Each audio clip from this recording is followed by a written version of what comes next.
రాయలసీమలో ప్రతి ఎకరాకి నీరు, ఇది ఆనందం ఎప్పుడు ఏ నాయకుడు అనలే.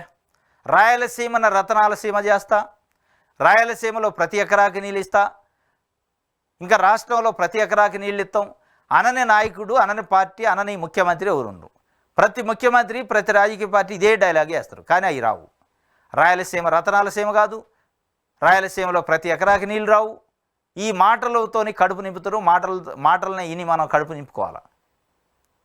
ఇది జరుగుతుంది. ఆయన నిన్న ముఖ్యమంత్రి రాయలసీమకు పోయి చెబుతుండ్రు, రాయలసీమలో ప్రతి ఎకరాకు నీరట.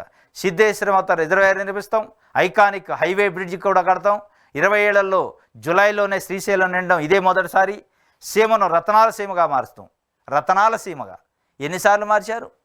మీరు 14.5 సంవత్సరాలు ముఖ్యమంత్రిగా ఉండరు. మీరు రాయలసీమ వ్యక్తి, రాయలసీమ నుంచి మీ రాజకీయ ప్రస్థానం మొదలైంది. అక్కడ పుట్టి పెరిగిన వాళ్ళు. ఏది మారలేదుగా. రాయలసీమలో రతనాల సీమగా 14.5 ఏళ్ళలో మారలే, ఇప్పుడు మారిద్దట. ఎట్లా మారిద్ది అంటే మీకు కమిట్మెంట్, చిత్తశుద్ధి ఉంటే మీరు పనిచేసిన 14.5 సంవత్సరాలు ముఖ్యమంత్రిగా పనిచేసినప్పుడే రాయలసీమ రతనాల సీమ కావాలి, రాయలసీమలో ప్రతి ఎకరాకి నీళ్ళు రావాలి. అయ్యాల రాంది ఇవాళ ఏడు నుంచి వస్తాయి. ప్రజలను మభ్యపెట్టడం, రైతులను మభ్యపెట్టడం తప్ప ఇందులో ఏం లేదు.